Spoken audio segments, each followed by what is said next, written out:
Bonjour. Euh, Si vous êtes ici normalement, c'est que vous aimez la data. Vous aimez la data, la grosse data, voilà, celle que vous savez qu'on aime bien faire des trucs avec. Et notamment, si vous aimez la grosse data, il y a un truc que vous devez apprécier plus que tout, c'est le fait que c'est un marché en pleine expansion. Voilà, on a tous des boîtes dans lesquelles, bon, on a eu des moments avec Hadoop, maintenant on a des Spark, on a des trucs comme ça, mais surtout c'est un marché qui est en constante évolution.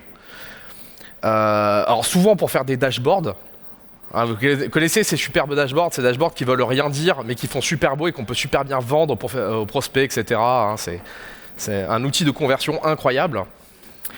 Mais si on se pose 3 secondes, la data, ça a un sens depuis des années. Hein, avant même qu'on appelle ça de faire de la big data, on faisait du BI, avant on faisait de l'analyse statistique.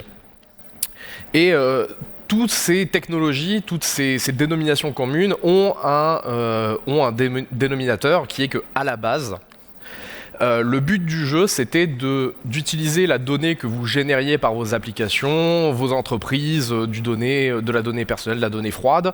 Vous vouliez générer des insights.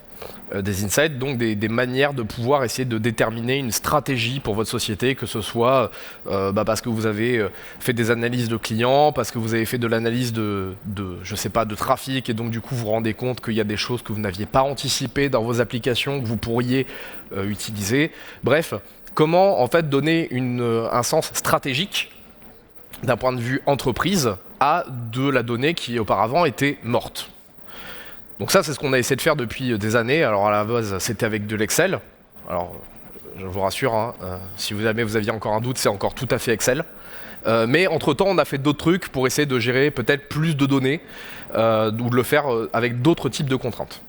Et c'est ce qu'on va essayer de voir aujourd'hui. Donc ces insights, le but, c'est de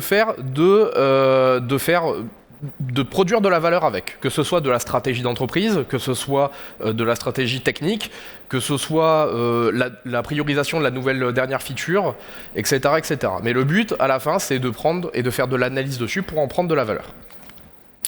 Et si on regarde bien l'analyse dans le temps de ce qui s'est passé, on se rend compte qu'il y a une constante qui est toutes les nouvelles technologies ont eu comme volonté d'être de plus en plus proches d'une donnée fraîche. C'est-à-dire que quand on reprend les années 2000, si vous regardez les outils de BI ou les outils d'analyse statistique, le but du jeu, c'est que vous partiez des données du mois, mais vous aviez les données que jusqu'à quelques jours avant au maximum, voire plutôt des semaines avant, ou des données qui étaient plutôt vraiment dans le passé. Ça a toujours de la valeur, hein, c'est pas le problème.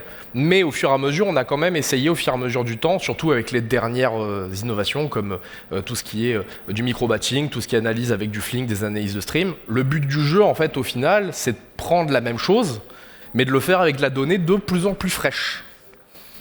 Pour avoir un insight qui soit basé sur la donnée la plus fraîche possible, pour éviter le marché va de plus en plus vite et essayer de voir les choses le plus rapidement possible. Donc en fait, on a actuellement cet enjeu de l'analyse temps réel, ou en tout cas du proche temps réel, qui est en fait juste une discipline qui applique les mêmes logiques de mathématiques pour donner des insights aux gens et faire des meilleures décisions, et qui le fait en fait sur des données qui ont pour but d'être à minima au moins une notion de minutes, voire plutôt des notions de secondes en termes de fraîcheur. Donc ça, globalement, c'est ce qu'on a actuellement, c'est l'état de l'art. On est tous d'accord à peu près. Qui fait du Flink dans sa société ? Personne n'a lancé de Flink. Si, il y en a un qui lève la main là-bas. Vous faites du Spark, vous faites du micro-batching. Le but du jeu, alors même si vous n'en faites pas, qui aimerait avoir de l'analyse sur des données qui datent de la seconde ? Voilà, bon, il y a déjà plus de gens qui lèvent la main. Ça paraît assez logique. Sauf que la problématique, c'est que ça, c'est ce qu'on a actuellement. Mais il y a une nouvelle partie en fait, du marché qu'on peut observer, qui est un nouveau challenge qui va tourner autour de la donnée temps réel, et qu'on peut voir dans des applications qui sont extrêmement populaires ou extrêmement utilisées, comme par exemple, je vous en ai mis 3. Je vous ai mis l'exemple de LinkedIn, je vous ai mis l'exemple de Uber, et je vous ai mis l'exemple de Twitter. Si vous regardez à gauche, en fait, là, c'est mon profil LinkedIn. Vous voyez qu'en bas, il y a un truc qui est analytique. Et les analytiques, vous voyez que c'est le nombre de personnes qui ont vu mon profil, etc. On connaît généralement tous cette base. On sait tous aussi que si jamais un recruteur vient sur notre page et qu'on rafraîchit cette page, le compteur qui est actuellement est à 131 va passer à 132. Et il ne va pas attendre une semaine avant de monter ce compteur. Il va être fait quasi instantanément. Pareil pour le nombre de posts vus.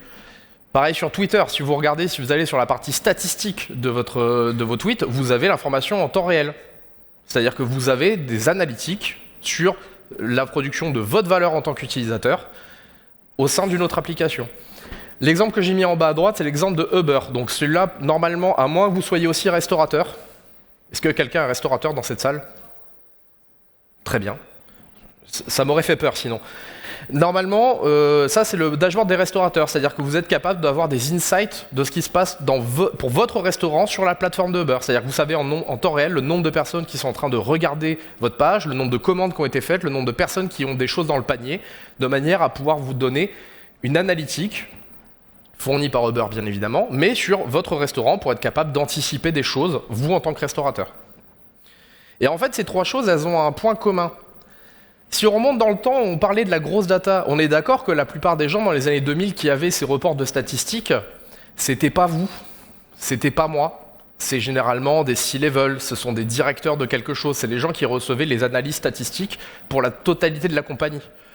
Maintenant, effectivement, on commence à avoir des analytiques. Mais on commence à avoir des analytiques pour nous en tant que développeurs, architectes, quelque chose, par rapport à notre business. Là, on est sur quelque chose qui est totalement différent, puisqu'on est sur des analytiques qui sont faites par une société pour chacun de ses utilisateurs.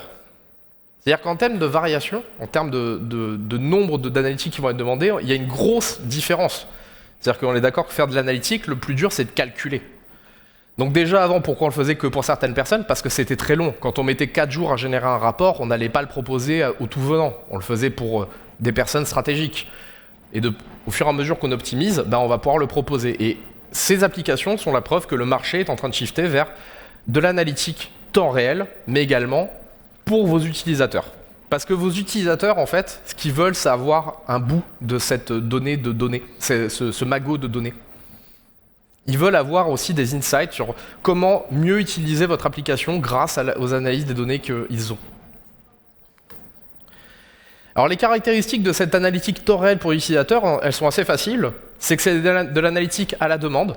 C'est-à-dire que c'est quand votre utilisateur la demande. Twitter, par défaut, il ne s'amuse pas à calculer, on est d'accord, le page view de chacun des tweets de chacune des personnes tout le temps, en simultané. Ça sera un peu très con.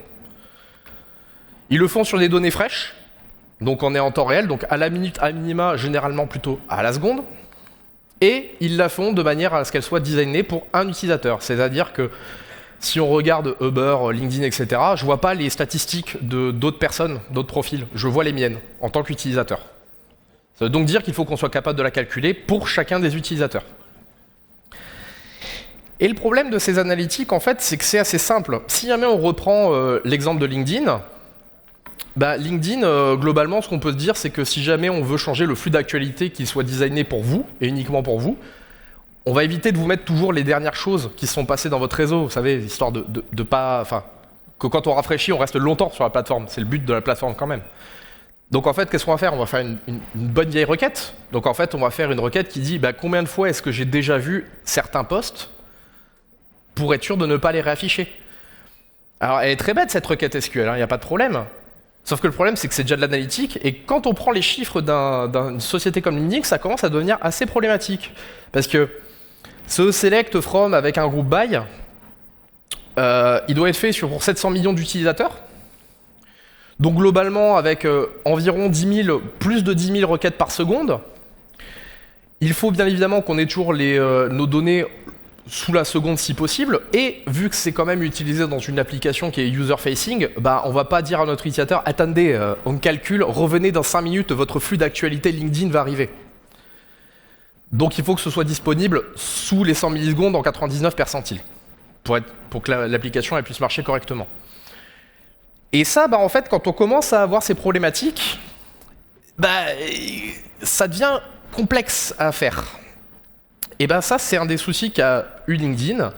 Et du coup, comme à chaque fois que LinkedIn a eu un problème technique et qu'il n'y avait pas de solution, qu'est-ce qu'ils ont fait? Ils ont recodé quelque chose. Donc, quand c'était une problématique de communication entre services, ils avaient fait Kafka. Pour répondre à cette problématique d'analyse temps réel, ils ont fait une base de données qui s'appelle Pinot. Alors, En tant que Français, je me dois de vous expliquer le truc. Parce que oui, on m'a posé la question un nombre de fois totalement incommensurable. Je n'ai aucune idée, j'allais utiliser un terme que je ne suis pas censé utiliser, je n'ai aucun insérissimo non utilisable idée de pourquoi ils ont utilisé le terme Pinot. Peut-être que le soir où ils ont décidé le truc, il y avait une bouteille de Pinot ouverte, je n'en sais rien. Voilà, ne posez pas la question, ce n'est pas forcément lié au vin. Mais ils en sont bien conscients. Puis vous vous rendez bien compte que BRA, c'est vachement plus fancy d'utiliser le terme Pinot que nous en bon français en disant mais pourquoi ?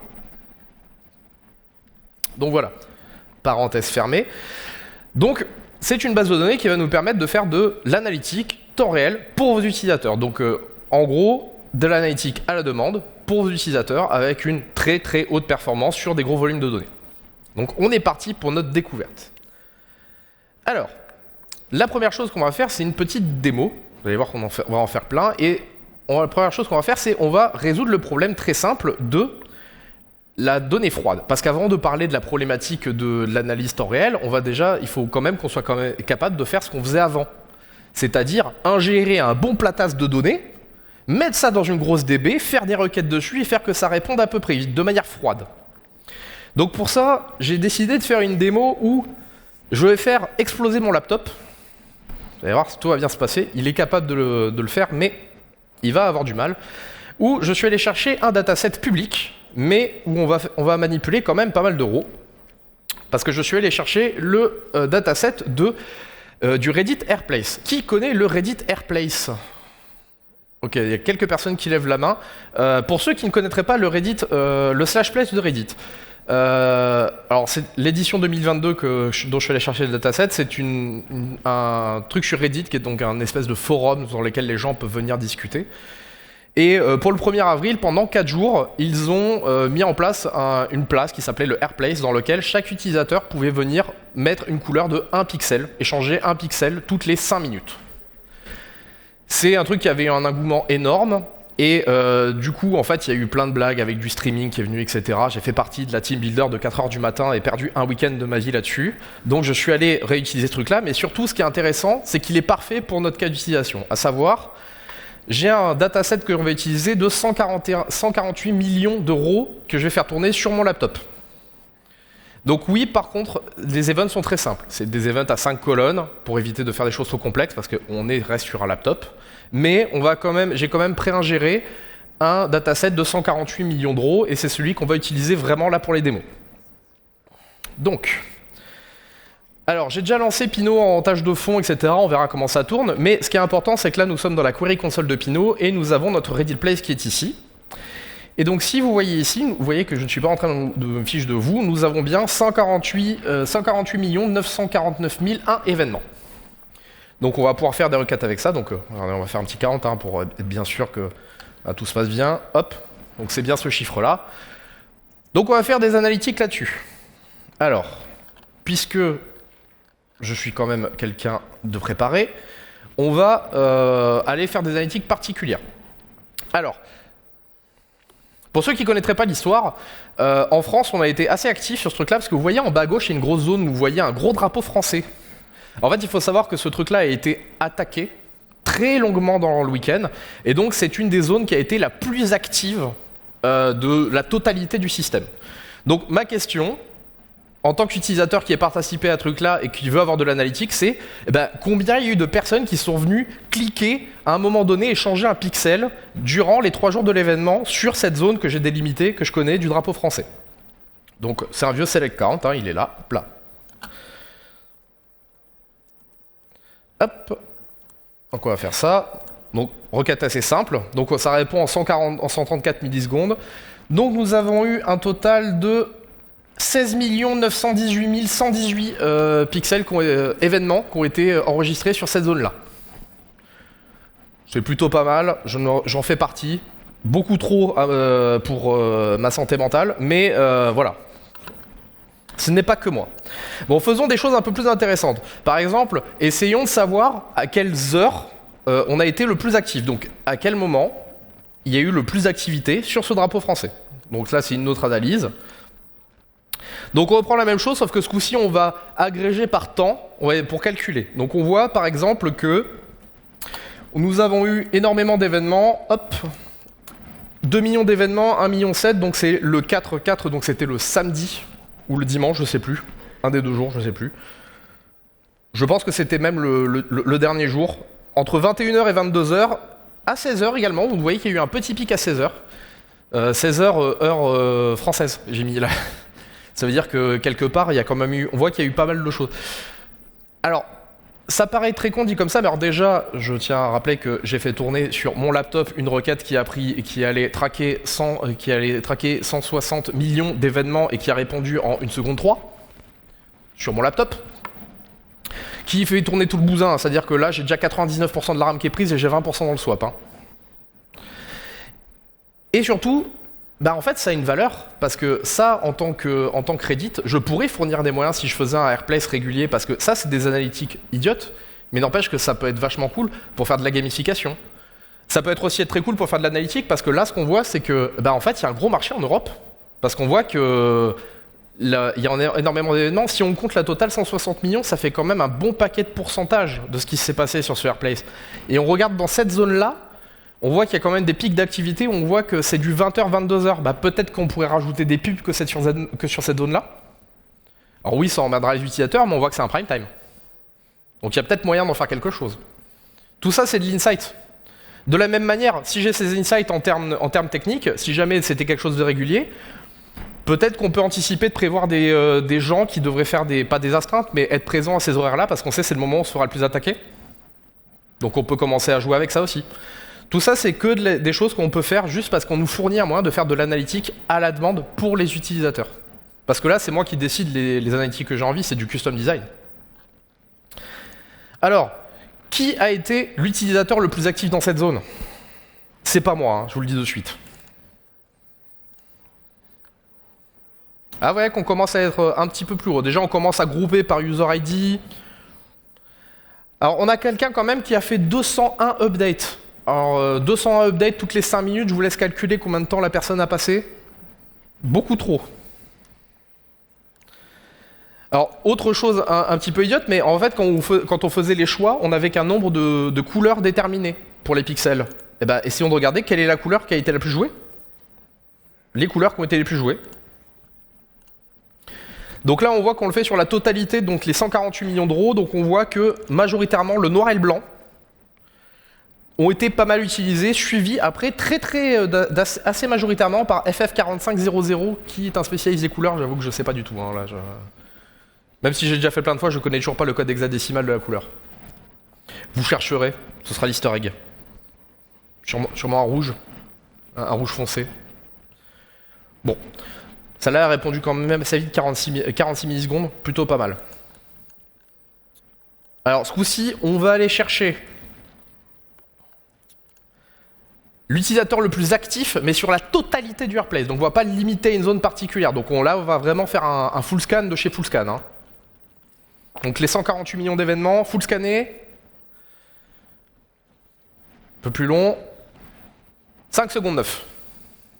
Je rappelle que 5 secondes 9 n'est pas impressionnant. Je rappelle que je suis sur... C'est une base de données bien évidemment distribuée, que je suis sur une seule machine qui est mon laptop, qui fait tout tourner. Donc c'est plutôt pas mal. Et on a quelqu'un qui a fait 653 updates. Je crois que j'avais calculé la première fois que j'ai donné cette conf. Je crois que ça veut dire que la personne a dormi globalement... Enfin, j'espère qu'ils ont fait un relais, parce que sinon, je crois qu'il a dormi 4 heures dans le week-end. Sur 3 jours, ça fait peu. Il y a des gens dédiés, quoi. Bon. Globalement, j'espère que je vous ai un minimum convaincu. Ça tient de faire de l'analyse à froid. Parce que là, ce que j'ai fait, en fait, tout simplement... je suis allé prendre les fichiers de CSV qui ont été fournis par Reddit et j'ai ingéré ça directement dans la base de données. C'est-à-dire que ça prend du temps, hein, c'est sûr que ça m'a pris, je crois que ça prend 40 minutes en moyenne d'ingérer je crois que ça fait 30 gigas de données en CSV à la fin. Ça met un peu de temps à télécharger, à ingérer, etc. Ça met un peu dans les 40 minutes sur ma machine. Mais on est sur vraiment le cas standard que vous avez déjà. Donc là, jusque-là, on n'a rien inventé avec Pinot. Hein. C'est juste yet another database pour faire de l'analyse. Même si les perfs sont totalement acceptables. Donc la donnée froide, c'est fait. En tout cas, j'espère vous avoir convaincu. Maintenant, on va passer sur une chose plus intéressante, qui est la partie real-time. Donc c'est-à-dire comment est-ce qu'on fait la même chose, mais avec de la donnée fraîche, si possible sous la seconde. Donc, qu'est-ce que j'ai fait? J'ai lancé un conteneur qui a tourné un petit peu hier et qui tourne depuis le début de l'après-midi, qui en fait est allé se mettre, vous savez, GitHub, ils ont une API. Et ils ont une API sur laquelle je suis allé me connecter pour récupérer les pull requests mergés, les events de pull requests mergés dans GitHub, et j'injecte ça dans un Kafka. Personne ne consomme ce Kafka pour le moment, c'est juste un topic qui ne fait que recevoir de l'information, et j'ai branché ma base de données Pinot sur ce Kafka pour aller lire ces trucs-là. Donc en gros, on est sur de la donnée vraiment real-time, dans le sens où si vous avez une paire à merger, allez le faire maintenant, on va la voir passer. Si elle est publique, hein. Bien sûr, je ne vois pas les organisations privées. D'un autre côté, on pourrait, ça serait juste le problème de GitHub et pas le mien. Donc à quoi ça ressemble? J'ai créé une table qui s'appelle Pull Request Merge Event. Pardon, excusez-moi. Et dans la configuration, vous voyez que c'est une table qui est real-time, donc qui va être temps réel. Et à l'intérieur, j'ai une configuration de string qui dit je vais aller lire dans Kafka, et je vais aller lire dans un topic que j'ai noté sûrement quelque part, que je ne me souviens plus où je l'ai mis. Voilà, dans le topic Pull Request Merge Event. Et ce truc-là, je vais, à chaque fois qu'il va y avoir un nouvel événement dans Kafka, en fait, Pinot va le consommer et il va le mettre dans la table de manière à ce qu'on puisse le query. Donc là, actuellement, nous en sommes à 4679 pull requests qui ont été mergés depuis le moment où j'ai rentré ce truc-là. Essayons de voir si... Personne n'a une petite PR à merger, là? Bon, on va bien voir. On sera obligé de me croire sur parole, peut-être qu'à un moment donné, ça va monter. Après, j'ai un peu arrêté mon conteneur, il y a peut-être des chances que mon conteneur soit dans les choux. Bref.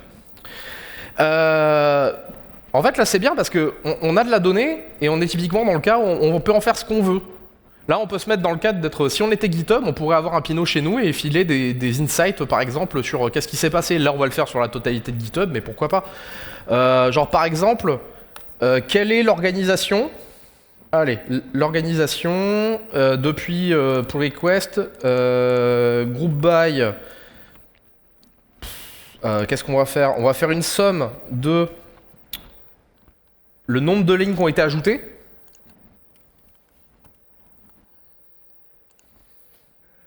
Hop, pardon, excusez-moi, j'ai mis un bookmark. Hop, le somme de nombre de lignes ajoutées. Hop, et on va les faire group by organisation. Et on va faire un order by as added et order by added. Donc en gros, on fait une query qui dit donne-moi les organisations qui ont mergé, qui ont ajouté le plus de lignes. Donc on voit que là, c'est OxeoH qui ont ajouté... Oh la vache! 2 349 000... Attendez, ils ont fait ça en combien de... Ils ont fait ça en combien de PR? Ah, en une seule PR? Ah ouais, tout de même. Alors on va dire que c'est un ajout. On va dire que c'est un ajout. Hein, c'est un bootstrap de projet. Enfin, on est d'accord que... Oula, attends. Google Cloud Platform ont mergé 6 PR depuis hier, apparemment, et ils ont rajouté quand même 176 000 lignes de code. C'est pas petit, ça. On est d'accord qu'en termes de... En fait, ce qui est bien, c'est qu'à chaque fois que je fais cette démo, vu que c'est vraiment du temps réel, je redécouvre le dataset. Parce que c'est celui de la veille, enfin c'est celui depuis ce matin, quoi. Donc voilà, c'est incroyable quand même. Bon, on pourrait s'amuser plein de trucs. Je vais juste regarder combien est-ce qu'ils ont enlevé, parce que ça me trigger. Non mais sérieusement, attendez, on est d'accord qu'il y a un truc qui est bizarre. Hein. Non mais je sais qu'il se passe des dingueries sur GitHub, mais quand même.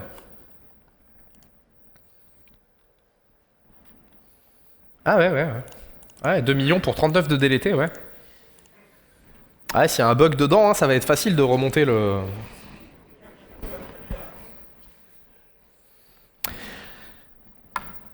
Peut-être qu'on pourrait faire quelque chose chez GitHub pour... bon, c'est du public, on sait, mais voilà, peut-être qu'en termes d'orga, on pourrait peut-être faire des analyses en temps réel pour être capable de dire les mecs, par contre, des PR de 2 millions de lignes comme dans l'F36, on va peut-être les splitter.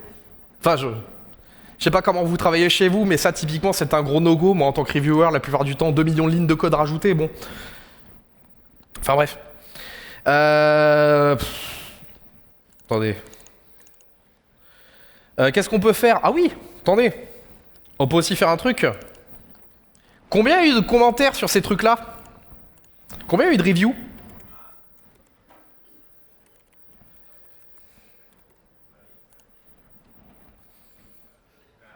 Ah bah, El Famoso. Alors attendez, on va plutôt regarder le nombre de reviewers. Hein, reviewers, on va dire pas le...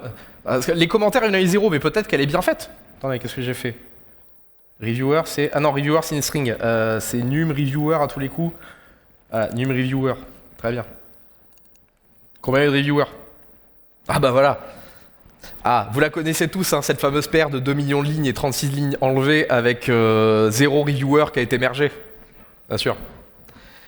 Alors, je ne dirais pas de faire ça chez vous pour le coup, mais voilà.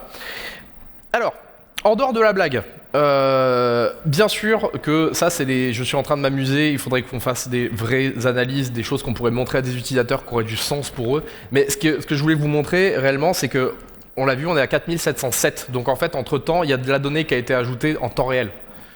Et ça, c'est que, en fait, vous pouvez avoir on a une base de données qui va réagir à des événements, qui va ingérer, sur lequel on va continuer à faire des stats. On voit que pour 4000 lignes, bon, la base de données, elle réagit au quart de tour, c'est normal. Mais normalement, elle devrait réagir avec les mêmes perfs sur les 148 millions d'events.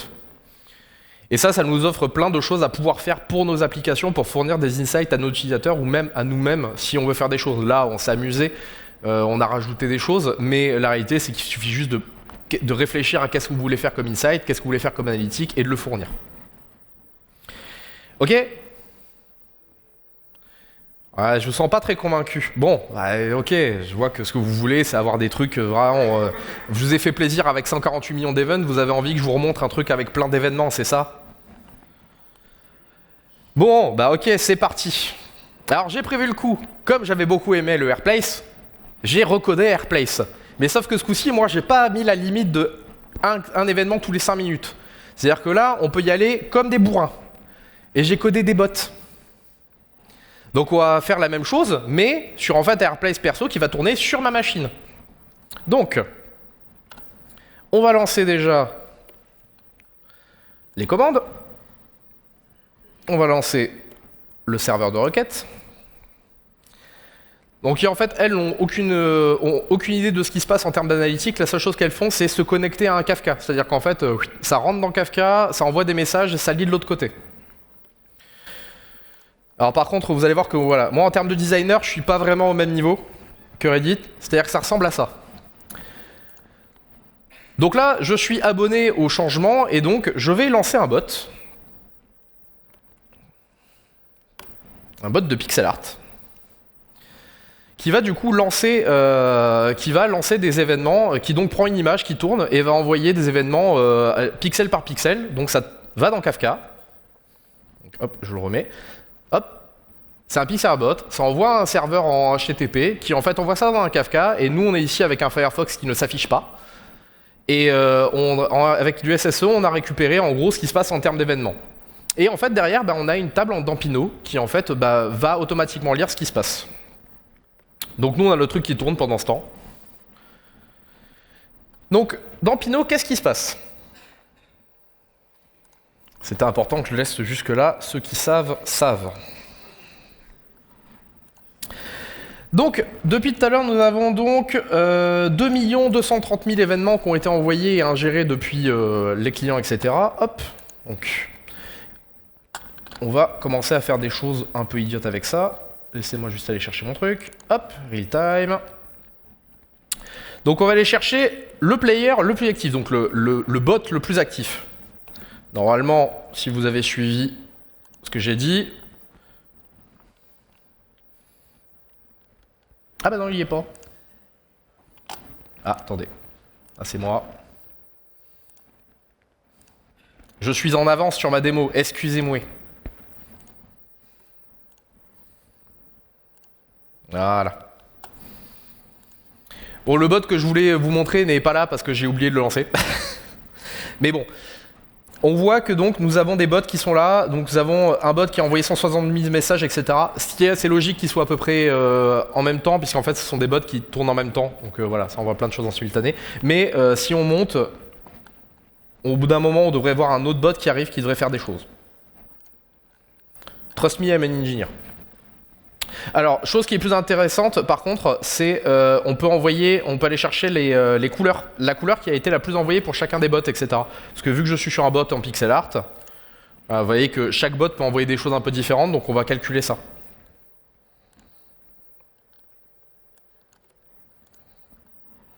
Donc on voit que typiquement, là on a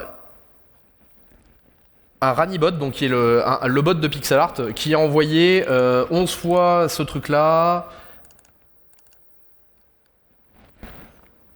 Cette couleur-là. Alors comme c'est les trucs qui sont basés à partir d'images, où on peut tomber sur des chiffres exacts un petit peu étonnants. Mais globalement, ça marche. Ça nous dit combien de fois on a lancé les couleurs. Voilà. Voilà, vous voyez que là, typiquement, c'est augmenté. Bon, alors. Là, ce coup-ci, on a un truc en temps réel qui passe à travers le Kafka. On a une application qui tourne dessus et ça tourne et ça marche. Donc là, on est sur des choses qui sont plutôt cool parce qu'on avait notre base de données qui est capable de gérer des gros volumes de données. Parce que là, on a encore, on a toujours notre base avec notre table avec 148 millions d'euros qui est sur la même database. Et là, on rajoute au fur et à mesure des événements et mon laptop ne bronche pas pour le moment. Ok. Donc ça tourne plutôt bien. On répond dans des temps corrects. On répond sur de la donnée froide. On répond sur de la donnée chaude. On répond sur de la donnée qu'on va ingérer avec des données qui vont être en JSON, parce que je ne vous l'ai pas montré, mais je crois que c'est 8001. Ou 9001, je ne sais plus. Si on va regarder dans le broker, hop, dans le topic de pixel, tac, hop, les messages à l'intérieur, vous voyez, si jamais je les regarde directement, yep. Ah voilà, c'est ici. On envoie un gros JSON. Un gros JSON qui, si vous regardez bien, a une structure de type nested, c'est-à-dire qu'on a un objet à l'intérieur, c'est-à-dire qu'on a un objet de pixel qui définit un user, le temps, et qui définit à l'intérieur un autre objet. Ça, vous savez, généralement, pour ceux qui ont fait de l'analytique, que vos outils d'analytique, ils aiment bien les structures flat, ils aiment les bases de données, ils aiment les tables. Et bien, comment on gère ça? C'est pas très compliqué. Pinot, il vous fournit un moyen de faire ça, parce que si on regarde la définition de la table, hop, on a des configurations d'ingestion pour dire, en fait, quand tu vas lire à l'intérieur de cet événement, en fait, tu vas flatten le truc en disant, tu vois, ce qui est dans le truc qui s'appelle pixel color, en fait, tu vas le mettre dans une colonne color. La position X, pareil, la position Y, pareil. Et on a plein de fonctions de transformation qui vont être faites. Et là, vous vous dites, ok, c'est très cool, mais est-ce que ce truc tient la charge? Eh bien, écoutez, nous allons le voir de suite, puisque là, pour le moment, j'ai fait le malin, j'envoie un système de commande qui envoie des trucs. On va commencer à devenir vachement moins intelligent, on va commencer à se botter la gueule. Mais quand on dit se botter la gueule, c'est-à-dire que je vais faire monter mon CPU à 100%. Vous allez voir, c'est très graphique. Alors, donc là, on y va. Donc là, par contre, attendez, on est à combien? Hop. Alors, je vais juste mettre le count si vous m'en voulez pas, juste pour qu'on voit le nombre qui augmente.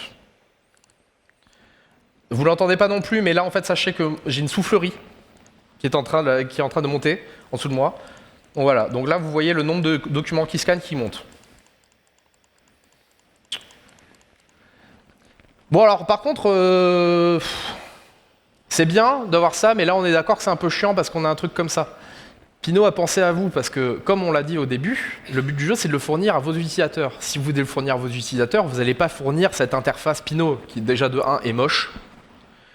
De 2, vous n'allez pas fournir ça à votre utilisateur. Donc il faut que vous ayez un moyen pour vos applications de pouvoir faire ce truc-là.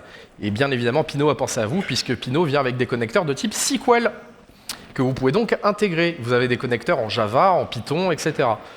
Ce qui fait que moi, j'ai fait un truc très moche,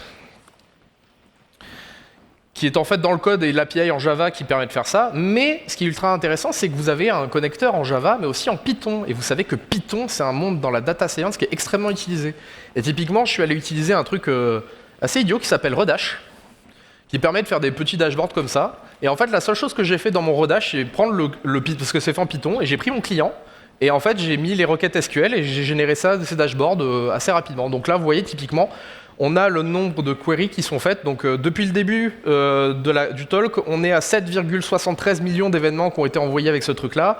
Et on voit qu'en 5 minutes, on est à 5,5 millions par seconde. Donc on a à peu près 1 million d'événements par minute, là sur ma machine. Et vous voyez qu'effectivement, on a tout qui tourne derrière. Je rappelle que tout ceci tourne sur ma bécane, qui est une grosse bécane, certes, mais ça reste une seule et unique machine. Et ça continue de tourner, et ça va tourner ad vitam aeternam, et je vais finir la présentation comme ça. Pourquoi? Parce que j'aime me faire mal. Donc là, vous commencez à vous poser énormément de questions sur comment que ça marche, Jamy, ton truc. Alors, je vais essayer d'en répondre à une partie, en tout cas en termes d'introduction. Donc Pinot, qu'est-ce que c'est? C'est une base qui a été créée sous fondation Apache, mais qui a été créée chez LinkedIn, donc avec les problématiques de LinkedIn en tête. En quelques chiffres comme ça, Pinot, c'est 1 million d'événements plus secondes chez les plus gros utilisateurs. En termes d'événements, c'est 170 000 plus requêtes secondes qui sont envoyées dans les plus gros clusters, donc chez Stripe, chez Uber, chez LinkedIn. Pour ces mêmes nombres, c'est des latencies sous la seconde, c'est-à-dire que c'est des requêtes qui répondent tout le temps sous la seconde, en 99,9 percentiles, avec de la fraîcheur de données en dessous de la seconde aussi. C'est un projet après qui a des millions de downloads et des stars sur GitHub, mais ça, c'est juste des données pour faire joli. Donc c'est utilisé par des gros acteurs, notamment américains. C'est utilisé chez Uber, chez LinkedIn, chez Walmart, chez Stripe, chez Slack, chez 7-Eleven, chez Nvidia, chez Microsoft pour Teams. C'est en test chez des clients que je ne peux pas nommer parce que c'est quand je travaillais dans une autre boîte qui faisait du Pinot que j'avais le droit de le dire, mais je me rends compte que j'ai plus le droit. Donc voilà, c'est utilisé par des très gros acteurs, des gens qui ont de la grosse volumétrie. Et donc, comment est-ce que ça marche? En fait, ça peut se baser sur plein de sources différentes, donc des données froides, comme on l'a vu, que ce soit des données froides de Pivot 10, mais aussi du S3, du Hadoop, etc., ou de la donnée chaude via des connecteurs PubSub, et après, ça fait des choses. Donc, on a vu globalement le cas de la business intelligence, mais globalement, une fois que vous avez compris qu'on peut faire des queries SQL sur des gros volumes de données qui sont de la donnée fraîche, bah, vous pouvez faire de la détection d'anomalies, vous pouvez faire des produits vraiment orientés data, etc. Donc, sous le capot, comment ça tourne? Vous avez des bases, des tables qui sont soit real-time, soit offline. Les real-time se basent sur des sources de données. Donc, moi, j'ai pris Kafka, mais on peut aussi se brancher sur du Kinesis de chez Amazon, on peut se brancher sur du PubSub de Google, etc. Vous pouvez faire des connecteurs. Ou de la donnée froide, donc généralement du S3, du Hadoop, etc. Et derrière, vu que vous avez des connecteurs SQL en plein de langages, en fait, vous avez plein de choses. Soit des applications que vous codez vous-même, soit vous pouvez faire des intégrations avec Superset, avec Trino, avec Dash comme j'ai fait, etc. Donc sous le capot, c'est une base distribuée. C'est une base qui va avoir des serveurs, donc, que vous allez pouvoir distribuer au sein de votre système, qui va avoir des contrôleurs qui vont être basés sur El Famoso Zookeeper, l'inénarrable Zookeeper qui sera toujours au sein de nos systèmes et qui viendra toujours nous emmerder à la production, mais qui fait toujours le taf. Et des brokers qui vont se charger de récupérer les queries faites par nos utilisateurs et de dispatcher ça. Donc comment ça marche à peu près sous le capot si on prend un cas standard? En gros, vous avez le contrôleur qui va recevoir des informations depuis le Kafka, qui va se connecter, qui va donc récupérer les infos, des métadatas pour savoir qu'est-ce qui se passe sur le topic que je suis en train de regarder. À partir de ça, en fait, il va commencer à calculer par rapport aux data qu'il reçoit des segments, des partitions, et comment est-ce qu'il va les répartir sur chacun des serveurs avec des répartitions, etc. Et après, à partir de ça, chacun des serveurs va aller récupérer les informations auprès de Zookeeper et va donc aller lire depuis Kafka pour savoir comment est-ce qu'on va mettre la donnée. Donc on a de la donnée qui va être partitionnée, répliquée, tout ça bien évidemment configurable par défaut et géré via le contrôleur et Zookeeper. Donc ça, c'est pour la partie ingestion. Pour la partie query, en fait, on reprend le même schéma, sauf qu'on rajoute la partie broker. Le broker, en fait, on avait quelqu'un qui l'appelle avec une query SQL. En fait, le broker, il va aller lire dans Zookeeper à partir de ce qu'il reçoit. Et en fait, il va décrypter la requête SQL avec du calcite. Il va dire, OK, ça concerne quoi? À partir de ça, il va aller chercher les métadatas dans Zookeeper. Et à partir de ça, chose qui est intéressante, en fait, il va aller demander à chacun des nœuds de faire les calculs sur les données qu'il a. Et après, le broker va tout réagréger ensemble. C'est-à-dire qu'en fait, les calculs ne sont pas faits sur les brokers, ils sont faits dans chacun des serveurs, ce qui fait qu'on a aussi un calcul qui est distribué. C'est-à-dire que le moteur de Pinot a été pensé pour que le querying et le calcul soient faits de manière distribuée. Bien évidemment, pour optimiser tout ça, nous avons des index. Les standards, les forwards, les invertés, un Bloom filter, du range, du text, du geo, du JSON, la foire à la saucisse des index.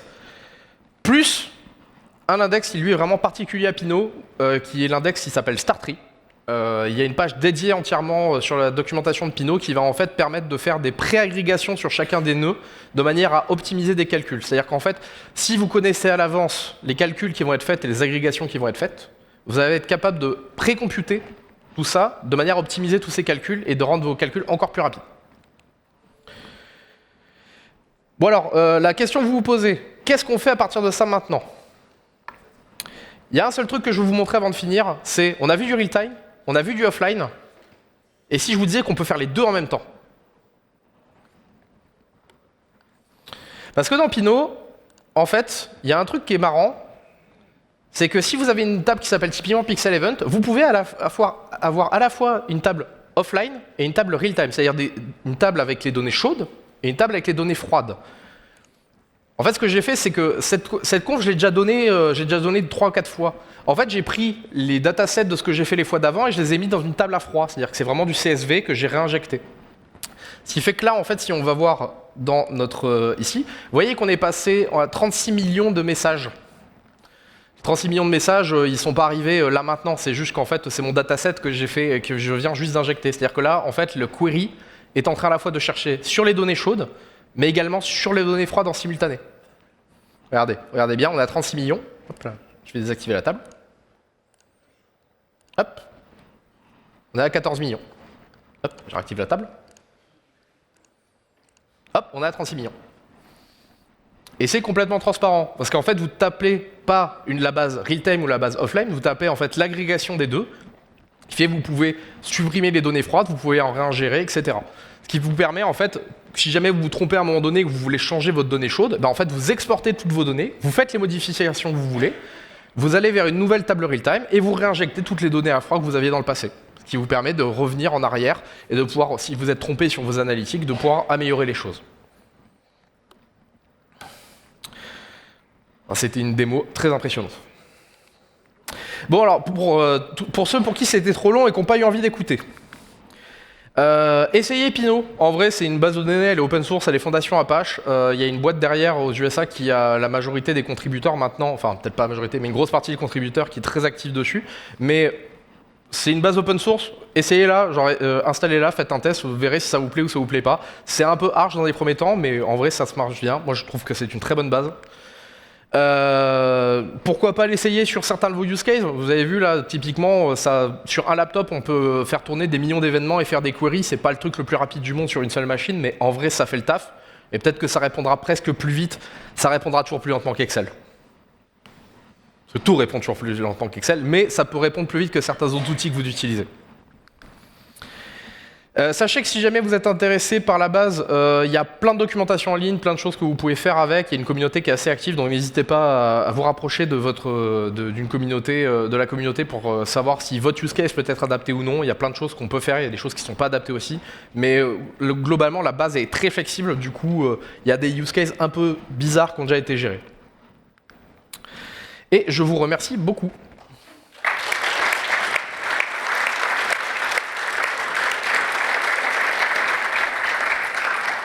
Et je crois que j'ai 7 minutes pour des questions, si je me souviens bien du timing. Est-ce que vous avez des questions? Oui. Ah, je peux la répéter entre-temps, comme ça. Ah là, c'est bon, le micro est plus rapide. Bravo. Bonjour, déjà merci beaucoup pour la conférence que je trouve ultra intéressante. Il y avait un onglet API qui se trouvait sur la gauche de l'outil.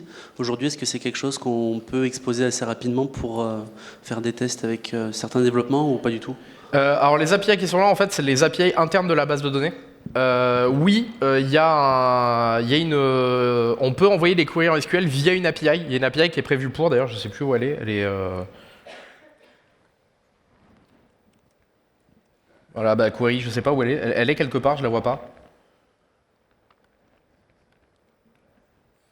Je cherche query, pourquoi ils ne m'ont pas query? Je sais plus où elle est, elle existe en tout cas. Il y a une API de query sur laquelle on peut envoyer le SQL directement via une API. Après, les clients sont plus optimisés, clairement. Les clients dans les langages sont plus optimisés. Mais oui, on peut juste exposer une API REST. C'est juste que il faut faire attention aux API, typiquement, on ne va pas exposer les API des contrôleurs, parce que les API des contrôleurs, c'est celles qui permettent de faire les créations de tables, les suppressions, etc. Donc on essaie de faire en sorte de les cacher un peu, celles-là. Mais sinon, celle des brokers, effectivement, une API HTTP, on met les queries SQL et on est parti.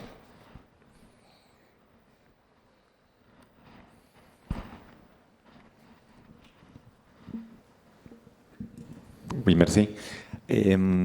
Ma unique question, c'est plutôt par rapport à la taille de la base de données. Comment est-ce qu'il explose aussi, bon, je vois que ça marche bien dans un ordinateur, mais comment est-ce que ça peut agrandir dans un Alors, cas chez virtuel. les plus gros utilisateurs que je connaisse, en tout cas, qui en ont parlé publiquement, sont LinkedIn, Stripe et Uber, et les trois sont en péta de données. En temps réel, hein, c'est du péta de données qui est ingéré, ils font des queries sur de la péta de données. Donc le scaling, ça a vraiment été pensé pour le scaling, et après il faut monter en nombre de serveurs, hein, ça ne tourne pas sur 3 bécanes, hein, on est d'accord. Hein. Mais les clusters montent clairement sur les plus gros utilisateurs, ils montent en péta de données et ça tient encore la charge, il n'y a pas de problème. Et c'est toujours les mêmes données qu'on a données en latence. Oui, non, ma question c'était une autre. C'est pour une donnée par exemple de 10 MB, je ne sais pas, une fichier en particulier qui s'appelle 1 méga, combien est-ce que ça va occuper après dans L'occupation, alors après ça dépend des index parce que la taille des index compte aussi beaucoup. Sinon c'est de l'optimisation, c'est proto-buffé sous le capot. Enfin c'est proto-buffé et d'autres trucs aussi en termes de, je crois que c'est du haro. Enfin c'est optimisé, c'est l'équivalent d'un zip en fait. Donc j'ai pas de chiffre exact, ça dépend des systèmes. Mais je crois que typiquement les 22 gigas en non compressé, je crois que j'étais à 45 gigas de données en CSV brut et j'étais à 22 gigas en compressé sur ma machine. Après, faut voir selon comment c'est répliqué, etc. D'accord. Merci. Mais après, ça dépend, c'est comme d'hab, ça dépend aussi les données, ça dépend les structures, ça dépend comment on compresse, parce qu'il y a des optimisations de compression aussi qui sont faisables. Donc, par défaut, on va partir du principe c'est l'équivalent d'un gzip, quoi.